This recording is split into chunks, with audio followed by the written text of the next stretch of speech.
अनुसन्धान फ्री र फेयर होस्, निर्दोष कोही पनि नपरोस्, तर दोषी छ भने नेता होस् कि नाता होस् एउटा पनि नछुटोस्।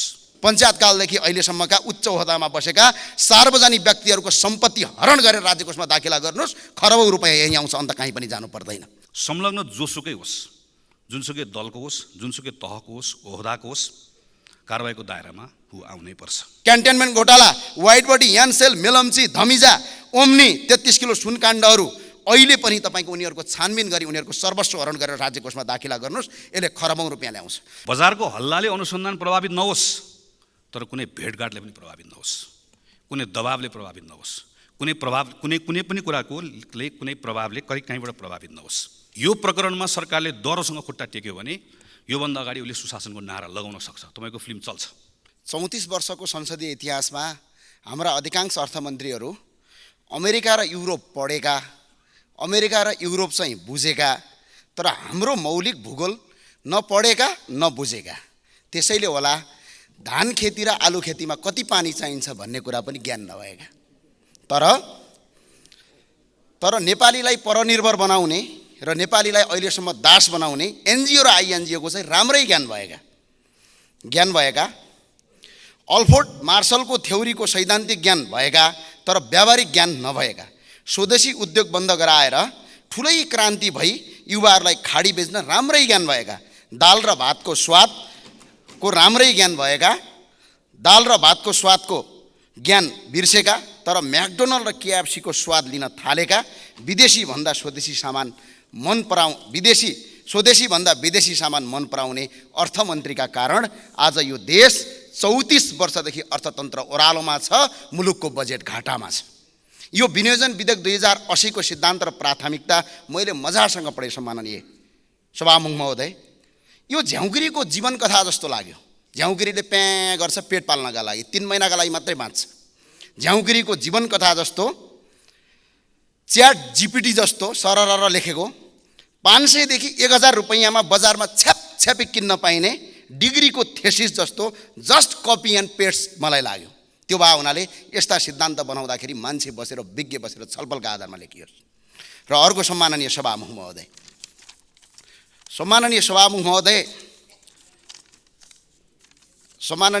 महोदय, राष्ट्र सेवक सुरक्षाकर्मी 3 महिनादेखि उधारोमा काम गरिरहेका छन् र राष्ट्रलाई चिनाउने खेलाडी उचित तलब र सुविधा नपाएर खाडी जान बाध्य छन्। तर रोजगारी दिनुको सट्टा संसारभरि अन्तर्राष्ट्रिय जगतले अयोग्य ठरिएका व्यक्तिलाई अरबौं रुपैयाँ दिने सरकारले नीति तथा कार्यक्रम ल्याएर बेफर्जली जनप्रतिनिधिका नाममा खर्च गरिराखेको छ। तर अहिलेको प्राथमिकतामा यो खर्च घटौती गर्ने कुरा कहीँ कतै उल्लेख गरेको देखिँदैन। निजी क्षेत्रले यो देशमा कर तिर्ने, उद्यमशीलतालाई रोजगारी सिर्जना गर्ने, तर उद्योग व्यवसायीलाई सामान्ती भन्नेहरू यही सदनभित्र छन्।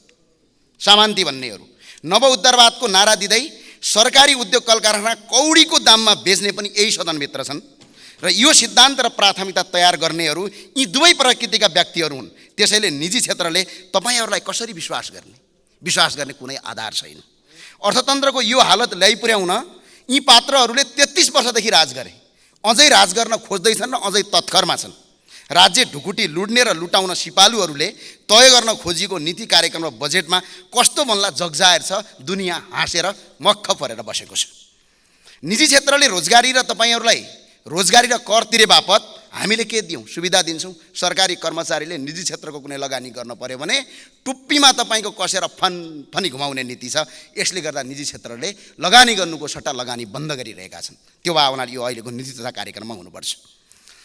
अहिलेको प्राथमिकता र सिद्धान्त तय गर्दा भ्रष्टाचारीहरूको सम्पत्ति छानबिन गरी सर्वस्व हनन गर्ने राज्य कोषमा दाखिला गर्ने कुरा किन लेख्न नसकेको सम्माननीय अर्थमन्त्रीज्यू? यो लेख्न पर्थ्यो। यहाँ के चलिरहेछ? प्रधानमन्त्रीले एउटा अधिवेशन सकेर बजेट अधिवेशन सुरु हुँदै गर्दा सरकारले पूर्णता पाएको छैन। कर्मचारीहरू र सरकारी निकायका मानिसहरू मन्त्रीलाई के भन्छन्? यो आज 1 दिने सरकार, 2 दिने सरकार। त्यो भएर यसो आयु नभएको सरकारले केही पनि गर्न सकिँदैन भनेर केही पनि काम गर्दैनन्। र अर्थमन्त्रीले भनेको कुरा कता कता सुन्न आउँछ। गभर्नरले दाहिने कानले सुनेर बायाँ कानले उडाएर पछाडिदिन्छन्। यो सरकारले विश्वासको मत कहिले लिने हो? छिटो लगिहालौँ, स्थायीको सरकार बनाऊँ, त्यसपछि मात्र मुलुक कायापलट गर्न सकिन्छ भन्ने कुरा मलाई लाग्छ। र सम्माननीय सभामुख महोदय, हामी विदेशका कम्पनीका गाडी, मोबाइल र फ्रिज बेचेर धनी हुँदैनौँ। हामीले जलस्रोत, कृषि र पर्यटन, जडीबुटी उत्पादन बेचेर धनी हुने हो। यहाँ काठ बेच्न नपाइने, जडीबुटी बेच्न नपाइने, खनिज बेच्न नपाइने, नेपालमा उत्पादन भएका मदिरा बेच्न नपाइने कानुन छ। किसानले मल पाउँदैन, किसानका उत्पादन बेच्न नपाइने, तर विदेशबाट आएका गरेका अरबौंको तरकारी र अरबौं रुपियाँ विदेश जान पाउने यो देशमा नीति छ। प्राकृतिक अनुकूल प्रयोग गर्न नपाउने, प्राकृतिक स्रोतलाई प्राकृतिक अनुकूल प्रयोग गर्न नपाउने कानुन छ। अनि मुलुक चाहिँ कसरी समृद्धिको बाटोमा जान्छ। जुम्लाको स्याउले करिब 6 अर्ब, कर्णालीको जडीबुटीले करिब 34 अर्ब र तराईको काठले करिब 18 अर्ब चीन, भारत र मलेसिया जाने राज्य कोष बचाउन सक्छ र लाखौंको रोजगारी सिर्जना हुन्छ। अर्थमन्त्रीको सिद्धान्त र प्राथमिकता यतातिर हुनुपर्छ, कता कता तपाईको कपी एन्ड पेस्टतिर होइन कि यतातिर हुनुपर्छ भन्ने म ध्यान आकर्षण गराउन चाहन्छु। अधिकांश नागरिकले वार्षिक प्रत्यक्ष र अप्रत्यक्ष गरी करिब लाखौं रुपैयाँ कर तिर्छन्, तर कर तिरे राज्य कोषमा दाखिला हुनुको सट्टा कर्मचारी र बिचौलियाको खल्तीमा दाखिला हुन्छ। त्यसैले सम्माननीय अर्थमन्त्रीज्यूलाई मेरो अनुरोध छ, भ्याटदेखि भन्सार करसम्म डिजिटल कर प्रणाली लागू गर्नुस्, त्यो सिद्धान्त र प्राथमिकता राख्नुस्। कर दर नबढाई खरबौं रुपैयाँ राज्य कोषमा दाखिला हुन्छ, त्यसले विदेशी ऋण लिनु पर्दैन, स्वदेशमै हामीले पैसा जति पनि कमाउन सक्छौँ। शिक्षामा निशुल्क र गुणस्तरीय छैन, स्वास्थ्य निशुल्क छैन, न्याय निशुल्क छैन, खानेपानी निशुल्क छैन, बिजुली निशुल्क छैन, रोजगारी निशुल्क छैन, सडकमा गुणस्तरीय छैन।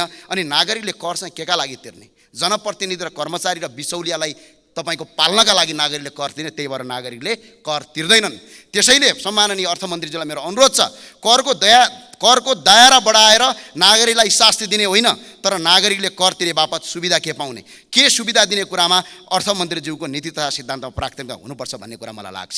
त्यही भएर सम्माननीय अर्थमन्त्रीज्यू र यहाँ उपस्थित सबैलाई म अनुरोध के भन्न चाहन्छु भने, बजेट विनियोजन हुन्छ बडा गजबको आधारमा हुन्छ, जनसङ्ख्याका आधारमा। काठमाडौँमा 1 करोडमा हुने काम जुम्लामा 1 अर्बमा हुँदैन। अनि त्यही भएर बजेट विनियोजन गर्दाखेरि जहिले पनि जनसङ्ख्याका आधारमा होइन, भौगोलिक र विकटताका आधारमा विनियोजन गर्नुपर्छ। जुम्लाको एउटा सडक बनाउँदाखेरि 1 अर्ब रुपियाँ लाग्छ भने काठमाडौँको एउटा सडक बनाउँदा 10 करोडमा बनाउन सकिन्छ। तराईमा त्यही सडक कति लाग्छ, हिमालमा कति लाग्छ, त्यो भए हुनाले बजेट बनाउँदाखेरि जहिले पनि बजेट बनाउँदाखेरि प्राथमिकता राख्नुपर्छ। विदेशमा अल्पत्र परेका नागरिकको बारेमा यहाँ कहीँ कतै छैन। अहिले पनि कसैको घर आगलागी भयो भने सिडिओले दिने 50,000 हो। पहिला के हुन्थ्यो भने, काहीँ बाढी पहिरो आयो भने आफ्नो तराईमा पहाडमा बाढी पहिरो आयो भने तराईमा गएर त्यही बराबरको जग्गा नापेर दिने चलन थियो। तर अहिले बाढी पीडितहरू, कोशीका बाढी पीडितहरू, कर्णालीका बाढी पीडितहरू र सुर्खेतको भेरीका बाढी पीडितहरू आज पनि तपाईँको सडकमा बस्न बाध्य छन्। सिडिओले 50,000 भन्दा बढी दिँदैन, कानुन छैन, नीति छैन, सधैँ तपाईँको सडकमै सुकुम्बासी हुने प्रचलन छ। तर अर्थमन्त्रीज्यूले अहिले विदेशमा अल्पत्र परेका नागरिक र प्राकृतिक विपद व्यवस्थापनका लागि, विपदमा परेका नागरिकको उद्धारका लागि नीति तथा कार्यक्रम र यो प्राथमिकता सिद्धान्तमा मैले कहीँ कतै देखिनँ। त्यो भएर यो कुरा राख्न हार्दिक अनुरोध अपिल गर्न चाहन्छु। र अर्थतन्त्रलाई कसरी बढाउने, विदेशीको ऋण नलगेर भन्ने कुरा पनि होला। यसका कारण छन्, पञ्चायत कालदेखि अहिलेसम्मका उच्च ओहदामा बसेका सार्वजनिक व्यक्तिहरूको सम्पत्ति हरण गरेर राज्य कोषमा दाखिला गर्नुहोस्, खरबौं रुपैयाँ यहीँ आउँछ, अन्त कहीँ पनि जानु पर्दैन। अख्तियारमा रहेका अहिले पनि क्यान्टनमेन्ट घोटाला, white body, यानसेल, Melamchi, धमिजा, Omni, 33 kilo सुनकाण्डहरू अहिले पनि तपाईँको उनीहरूको छानबिन गरी उनीहरूको सर्वस्व हरण गरेर राज्य कोषमा दाखिला गर्नुहोस्, यसले खरबौं रुपैयाँ ल्याउँछ। अहिलेसम्मको बेरुजो 5 खर्ब 87 अर्ब 33 करोड बेरुजो छ, यसलाई दाखिला गरौँ, यसबाट तपाईँको खरबौं रुपैयाँ नेपालमा भित्रिन्छ। प्रदेशका नाममा अहिले 5 वर्षमा करिब एकैछिन सम्मानज्यू 16 खर्ब, 1 मिनट मात्रै, 16 खर्ब रुपैयाँ खर्च भएको छ। यो प्रदेश खारेज गरेर 16 खर्ब राज्यमा 7वटा तपाईँको उद्योग खोलौँ, मुलुक सही बाटोमा जान्छ। नेपालमा वैदिक सनातन हिन्दू सहितको तपाईँको राष्ट्र घोषणा गरौँ, बुद्ध हिन्दू किराँत सहितको तपाईँको धार्मिक पर्यटक भित्रायौँ भने देशमा खरबौं आम्दानी हुन्छ। त्यही भएर सम्माननीय अर्थमन्त्रीज्यू सबै माननीयज्यूलाई सुनको कचौरा हातमा लगेर विदेशीका अगाडि भिख नमाग्नुहोस्। सुनलाई सुन भनेर चिनाउँ, नुनलाई नुन भनेर चिनाउँ। यो देश समृद्ध गर्ने बाटो यही देशको स्रोत र साधनलाई प्रयोग गरौँ। हस्, धन्यवाद। जय राष्ट्रवाद, जय नेपाल। सिद्धान्त त यो प्रतिवेदनमा आधारित भएर विनियोजन विधेयक बनाउनुपर्छ, तर के हामी यसरी बनाउन सक्छौँ? अर्थ मन्त्रालयमा करिब अहिले सबै मन्त्रालयको बजेट लक भएर बजेट छापिनुपर्ने अवस्थामा छ र केही दिनमै छापिन्छ। त्यसो भए हामीले यत्रो दिन छलफल किन गरेको, समय व्यर्थ किन फालेको? किन गरेको भने योभन्दा पहिला पनि गरेको भएकोले यो पटक पनि गरेको। यो श्राद्धमा बिरालो भालेको जस्तै हो। यो तरिकालाई अब हामीले बदल्नुपर्छ, बदल्न सकिन्छ। कार्तिकमा स्रोत समितिको बैठक राखौँ, खर्चको सीमा निर्धारण गरौँ। मङ्सिरमा सरकारले विनियोजन विधेयकको सिद्धान्त संसदमा प्रस्तुत गरोस्, 1 महिना संसदमा छलफल गरौँ। पुसमा संसदबाट पारित भएको सिद्धान्तको आधारमा मन्त्रालयलाई सम्बन्धित सिलिङ र मार्गदर्शन पाओस्। यसको आधारमा मागबाट मन्त्रालयबाट प्राप्त कार्यक्रमसहित फेरि संसदमा आओस्, हामी छलफल गर्छौँ, हामी अर्थ समिति लगायत अरू विषयगत समितिमा पठाउँछौँ। त्यस पछाडि यो बजेट निर्माण गर्ने क्रम अर्थ मन्त्रालयबाट सुरु हुन्छ र यो सँगसँगै यो बजेट कार्यान्वयन गर्न चाहिने ऐन नियमको जुन सूची हुन्छ त्यो पनि चैतमा संसदमा प्रस्तुत हुन्छ। र यो चैत र वैशाखमा हामी नीति कार्यक्रममा बजेट मात्र पारित गर्दैनौँ, यो बजेट कार्यान्वयन गर्नलाई चाहिने जुन हाम्रो ऐन नियम छ त्यो पनि हामी पारित गर्छौँ। गर्न सकिन्छ। स्विडेनमा यस्तै हुन्छ, 7 महिना अगाडि प्रस्ताव हुन्छ। न्युजिल्यान्डमा यस्तै हुन्छ, 4 महिना अगाडि सिद्धान्त पार्लियामेन्टमा प्रस्तुत हुन्छ। अरू थुप्रै देशहरूमा छ। यो असल अभ्यास हो, असल अभ्यास अनुसरण गरौँ अनि बल्ल संसद बजेटसँग जोडिन्छ। नभए हामी जोडिन्नौँ। जति हामी कुरा गऱ्यौँ बजेट भोलिबाट पर्सिबाट छापिने क्रम सुरु हुन्छ। यसै गरिकन सरकार पनि बजेटसँग जोडिन्न। यो बजेट अथवा अहिले यो सिद्धान्त आएपछि कार्यक्रम बजेट आउँछ, विनियोजन विधेयक आउँछ, कसले ल्याएको भन्दा सरकार भन्छौँ। तर सामान्यतः हामीले हेऱ्यौँ भने यो सरकार हुँदैन। यो खास गरी अर्थ मन्त्रालयभित्र पनि एक प्रकारले केही सीमित कर्मचारी साथीहरूको मात्र यसमा संलग्नता हुन्छ। यो पनि कसैको दोष होइन, हाम्रो काम गर्ने परिपाटी हो। जस्तो उदाहरणको लागि प्रधानमन्त्रीले सम्माननीय प्रधानमन्त्रीले अस्ति कार्यक्रममा मैले बोलेको सुने, उहाँले भन्नुभयो यो पटक कृषिमा आधारित उद्योगलाई म प्राथमिकता दिन्छु। एक पटक प्रधानमन्त्री, कृषि मन्त्री र फाइनेन्स मिनिस्टर 3 जना गएको 5-6 महिना जति समय भयो, कुनै एक दिन कुनै एक ठाउँमा 1 घण्टा 2 घण्टा कृषि मन्त्री, प्रधानमन्त्री र अर्थमन्त्री बस्नुभएको छैन। कुनै पनि मन्त्रालयमा यसरी बसिन्न। यो अभ्यास छैन। हामीको अभ्यास के छ? योजना आयोगले सिलिङ दिन्छ, मन्त्रालयले काम गर्छ र सामान्यतः मन्त्रीहरूको इन्भल्भमेन्ट पनि कि एउटा दुईवटा कार्यक्रम भन्दा बाहेक अरूमा हुँदैन। त्यसैले अघिकै कार्यतालिकामा एउटा राखेर हेरौँ। माघ महिना यस्तो महिना हुनसक्छ जुन महिनामा महिना 30 दिनलाई बाँडेर प्रत्येक हप्ताको 2 दिन एउटा मन्त्रालयलाई 2 दिन समय छुट्याएर प्रधानमन्त्री, अर्थमन्त्री, त्यसको टिम र विषयगत मन्त्रालयको मन्त्री के को लागि अर्को वर्षको बजेटमा कुन कार्यक्रम गर्ने, कसरी गर्ने भनेर 2 दिन लगातार छलफल गर्ने परिपाटी ऐनकै व्यवस्था गर्न सकिन्छ अनि बल्ल यो जोडिन्छ। यो जोडिन भने के हुन्छ? म एउटा दुईटा उदाहरण दिन्छु। 2071-72 सालको बजेट बनाउने बेलामा तत्कालीन प्रधानमन्त्री स्वर्गीय सुशील कोइरालालाई भेटेर उहाँले भनिदिएर तत्कालीन अर्थमन्त्री डाक्टर रामशरण महतलाई कार्यालयमा गएर भेटेर मैले मेरो टिमले अध्ययन गरेको नेपालमा खास गरी स्टार्टअपहरूलाई मद्दत गर्नको लागि एउटा कोष कसरी बनाउन सकिन्छ भनेर एउटा सानो डकुमेन्ट मैले प्रस्तुत गरेको थिएँ। त्यो डकुमेन्टको आधारमा बजेटमा आयो। नवीन विचार भएको तर लगानी योग्य पुँजी स्रोत नभएको साना र मझौला व्यवसायी, मध्यम व्यवसायी, आविष्कारकर्तालाई सुरु पुँजी उपलब्ध गराउनको लागि स्टार्टअप फन्ड बनाउने र 50 करोड रुपियाँ बिउ पुँजी राख्ने र एनआरएलले पनि थप्ने। यो कहिले गयो? 71-72 को। मान्य अर्थमन्त्रीजी, यो अहिले 80 मा पुग्यौँ हामी। प्रत्येक वर्ष बजेटमा पर्छ, यो वर्ष पनि पर्छ, तर यसको 1 रुपियाँ पनि खर्च भएको छैन। कुन मन्त्रालयले कार्यविधि बनाउने, अर्थले बनाउने कि योजनाले बनाउने कि उद्योगले बनाउने भन्दा 10 वर्ष गयो। किन? अनरसिप छैन। अघि मैले भनेको जस्तो न संसद जोडिन पाउँछ न यसमा मन्त्री जोडिन्छ। गएको वर्ष मैले र मेरो टिमले गरेर सम्माननीय सभाको महोदय प्रधानमन्त्री नेपाली उत्पादन उद्योग प्रवर्धन कार्यक्रम भनेर यो डकुमेन्ट मैले बनाएको, मेरो टिमले बनाएको। यो डकुमेन्ट बनाएर म उद्योग मन्त्री कहाँ गएँ, अर्थमन्त्री कहाँ गएँ, हामीले भेट्यौँ, प्रधानमन्त्रीलाई पनि भेट्यौँ। यसको आधारमा यो कार्यक्रममा पर्यो। यो कार्यक्रममा परेर त्यो कार्यक्रमलाई के भन्यो? प्रधानमन्त्री राष्ट्रिय उत्पादन प्रवर्धन कार्यक्रम भनेर भनियो। 3 अरब 45 करोड छुट्याउने भनेर यहाँ मन्त्रीजीले पढ्नुभयो। पछि 50 करोड मात्र छुट्याइयो। गएको वर्ष यसमा 6 वटा सेक्टर्स छ, कन्स्ट्रक्सन, टेक्सटाइल, फुटवेयर, जहाँ हामी धेरैले उत्पादन बढाउनु पर्यो, आयात प्रतिस्थापन गर्नु पर्यो भनेर भन्छौँ। त्यसको विस्तृत प्रोग्राम हो यो। मन्त्रालय सरकारले अन गर्यो, पैसा पनि छुट्यायो, 1 रुपियाँ पैसा खर्च भएन। किन? 4 पटक कसले कार्यविधि बनाउने भन्ने कुराको झगडा, कार्यविधि अल्मलिएर 1 रुपियाँ पैसा खर्च नभइकन यो कार्यक्रम सकियो। 2074 सालमा यही रोस्टरमा उभिएर मैले स्वास्थ्य बिमाको विधेयक प्रस्तुत गरेको। पछि हामीले लामो छलफल गऱ्यौँ, कानुन बनायौँ। त्यसले के भन्यो? प्रत्येक नेपाली नागरिक अनिवार्य रूपमा बिमामा आबद्ध हुनुपर्छ, सबैजना हुनुपर्छ, आम्दानीको आधारमा प्रिमियम तिर्नुपर्छ, नसक्नेको पैसा सरकारले तिर्दिन्छ र फुल कभरेज हुन्छ। नेगेटिभ लिस्ट हुन्छ, प्लास्टिक सर्जरी लगायतको केही कुराहरू, त्यो बाहेक सबै कभरेज हुन्छ। अहिलेको जस्तो 3000 रुपियाँ तिरेर 1 लाखको बिमा होइन। तर यो गर्नको लागि स्रोत कसरी, यो गर्नलाई संस्थागत क्षमता कसरी विकास गर्ने, त्यो पनि हामीले तयार गऱ्यौँ। यो 74 सालमा मैले प्रस्ताव गरेर क्याबिनेटले पास गरेको डकुमेन्ट हो।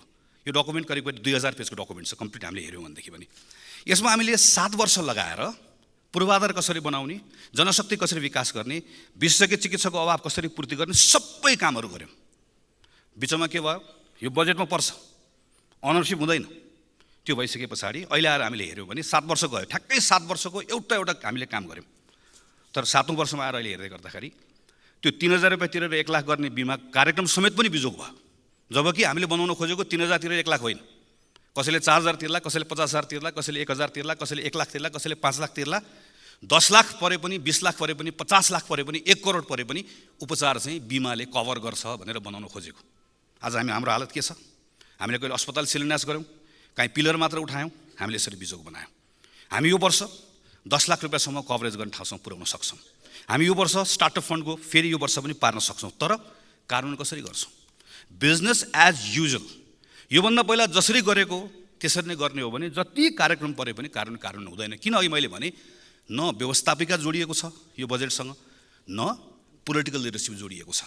त्यस कारणले गर्दाखेरि हामी जुन पुँजीगत खर्च भएन भनेर भन्छौँ, त्यसको मूल कारण यो।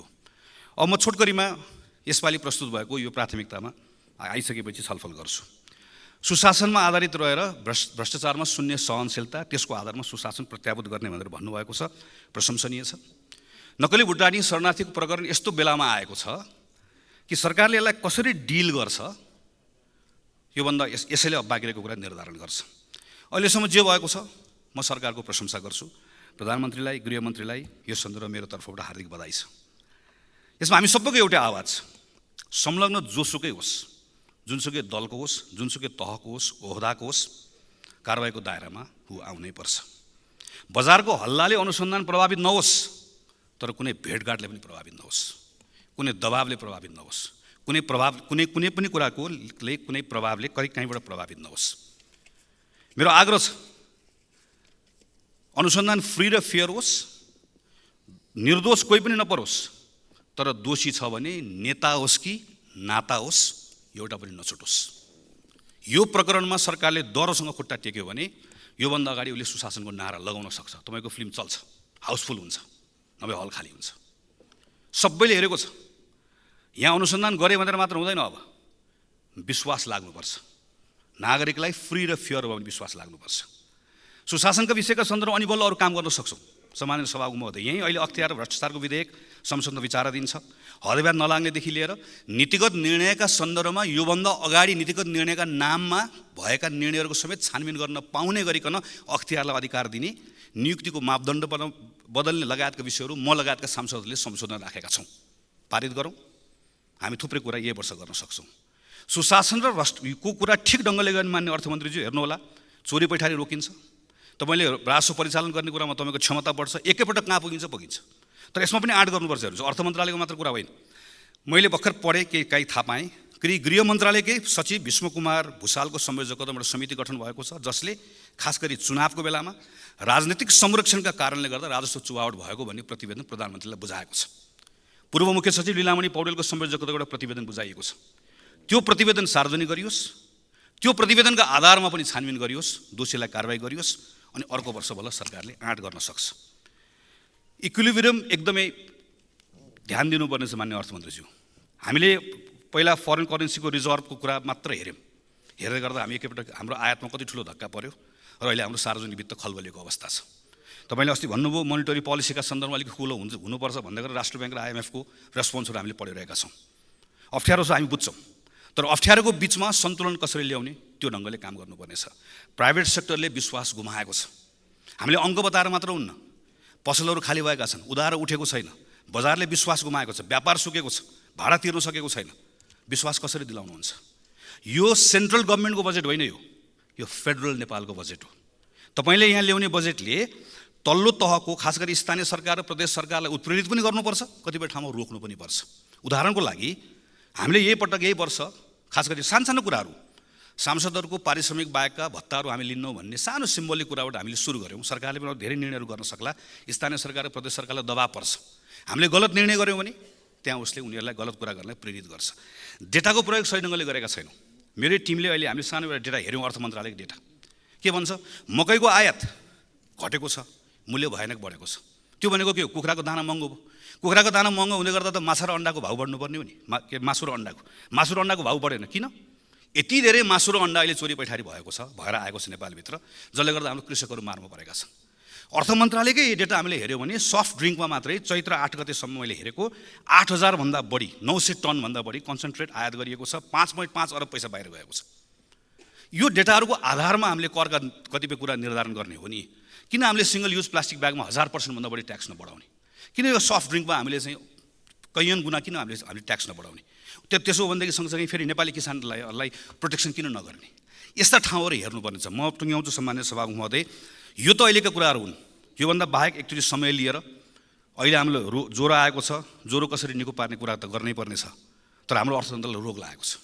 यो रोग रातारात लागेको होइन, कुनै एउटा व्यक्तिको कारणले गर्दा मात्र होइन। यसका केही संरचनागत समस्याहरू पनि छन्। हामी सबैबाट केही न केही कमजोरी भएको छ। नेपाली कङ्ग्रेस पार्टीको तर्फबाट भन्दैछु, यत्रो वर्ष सरकार चलाउँदै गर्दा हामीबाट पनि कमजोरीहरू भएका छन्। कतिपय नीतिहरू सही नभएका छन्, कतिपय ठिक काम गरेका छौँ। ठिक काम गरेको कुरामा गौरव गरौँ, त्यसको स्वामित्व लिउँ। गलत कतिपय कुराहरू भएका छन्, त्यसलाई सच्याउँ, स्वीकार गरौँ। हामी सबैबाट कहीँ न कहीँ कमजोरी भएको छ भन्ने मानेर हाम्रो संरचनागत समस्या हल गर्ने कुरामा पनि तपाईँले कठोर कदम चाल्नुपर्नेछ, जोखिम उठाउनु पर्नेछ। तर यो बजेटबाट अहिले विश्वास कायम गर्नु, अहिले सुशासनको केही स्थितिहरू हामीले छ भन्ने केही कुरा स्थापित गऱ्यौँ भने तपाईँकोसँग पोलिटिकल क्यापिटल बढ्छ। तपाईँसँग त्यो राजनीतिक पुँजी भयो भने आगामी वर्ष तपाईँले अर्को वर्ष दोहोरोसँग कदम चाल्न सक्नुहुन्छ र संरचनागत समस्या हल गर्ने बाटोमा लिएर जान सक्नुहुन्छ। दोहोरो कदम चाल्नुहोस् भन्ने शुभकामनासहित मेरो कुरा टुङ्ग्याउँछु। धन्यवाद, नमस्कार, जय नेपाल।